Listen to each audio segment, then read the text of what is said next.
আজকের বহুমতার বিষয়বস্তু হচ্ছে বাংলাদেশে সম্ভাব্য ইবোলার আগমন। আজকের অনুষ্ঠানে উপস্থিত আছেন সরকারি দলের সরকারি ভাই, বিরোধী দলের বিরোধী ভাই এবং নিরাপত্তা বিশেষজ্ঞ জেনারেল। সরকারি ভাইয়ের কাছে আমাদের প্রথম প্রশ্ন, ইবোলা নিয়ে বাংলাদেশ কতটা প্রস্তুত? মিস্টার ইবোলাকে আমরা বাংলাদেশে স্বাগত জানাই। এবারের ট্যুরে সরকারের শাসন আমলের উল্লেখযোগ্য অগ্রগতি দেখার সুযোগ হবে তার। বিরোধী দল হিসেবে আমরা মিস্টার ইবোলার কাছে আগাম নির্বাচনের দাবি জানাচ্ছি। আমার মনে হয় আমরা ভুল বিষয় নিয়ে আলাপ করছি। আমি ইবোলা ভাইরাস নিয়ে প্রশ্ন করেছিলাম। বিরোধী দল হিসেবে আমরা ইবোলার প্রতি তীব্র ধিক্কার জানাই। ডিজিটাল বাংলাদেশের কারণে এখন সারা দেশে ইন্টারনেটের মাধ্যমে এই ভাইরাস ছড়িয়ে পড়ছে।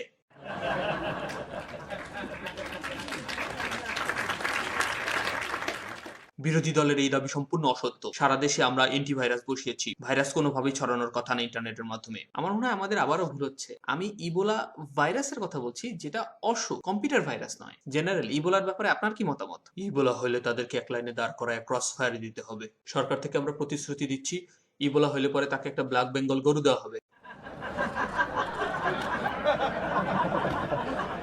কিন্তু সরকারি ভাই, ব্ল্যাক বেঙ্গল বলে তো কোনো গরু নাই। ব্ল্যাক বেঙ্গল গরু না থাকলে ব্ল্যাক বেঙ্গল গরু পয়দা করা হবে। জেনারেল, একটা ব্ল্যাক বেঙ্গল গরু বানাইতে কয়দিন লাগবে বলেন তো? স্যার, নরমালি একটা গরু প্রেগনেন্ট থাকে 10 মাস। 10 মাস অনেক লম্বা সময়, তাড়াতাড়ি কিছু করা যায় না? স্যার, একটা বুদ্ধি পাইছি। একটা গরু প্রেগনেন্ট হইতে লাগে 10 মাস, তাহলে স্যার 10টা গরু প্রেগনেন্ট হইতে লাগবে 1 মাস। স্যার, সহজ অঙ্ক।